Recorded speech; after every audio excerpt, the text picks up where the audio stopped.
There are readers, as they define them, which a reader needs to be able to have the skills to interpret data that is presented as part of their everyday life, that shows up on their watches, on their phones, on their electricity bills, things like that. So the data have been digested, they've been visualized, they've been put forward, and the claim is made and it is presented out to you. So as a reader, you need to be able to critically kind of take that in and think about it and make sense of it.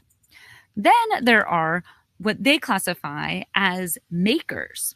So a maker is somebody who needs the skills to be able to integrate data, as in like pull in data, collect the data for this express purpose of solving a problem. We are collecting that data to do something with it, to make a decision with it, and to move forward.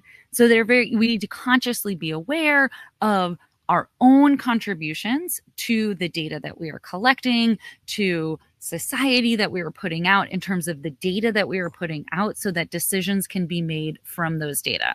So makers is another kind of category with similar but also different set of skills in it. Another category that they describe are communicators. So these are folks who need the skills to be able to make sense of data, most likely that somebody else has collected, that they are accessing and using to tell a story. And so they are doing the construction of the visualizations and of identifying which story from those data do they want to tell, and do they want to put forward to communicate forward to others. So often using data that somebody else has collected, as I've said, so they're not making as in like building the data set themselves, but they're accessing data, visualizing it, and really thinking about, okay, so what's the story to share out that claim with somebody to be able to make sense of?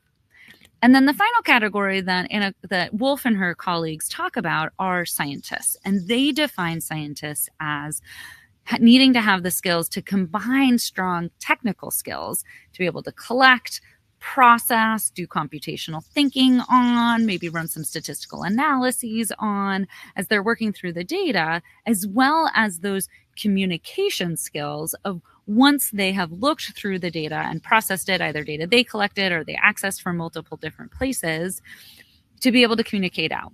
And all of that work is really predicated on a strong foundation of knowledge of the domain, like very deep, like narrow and deep are our scientists going in that domain knowledge as they are working through it.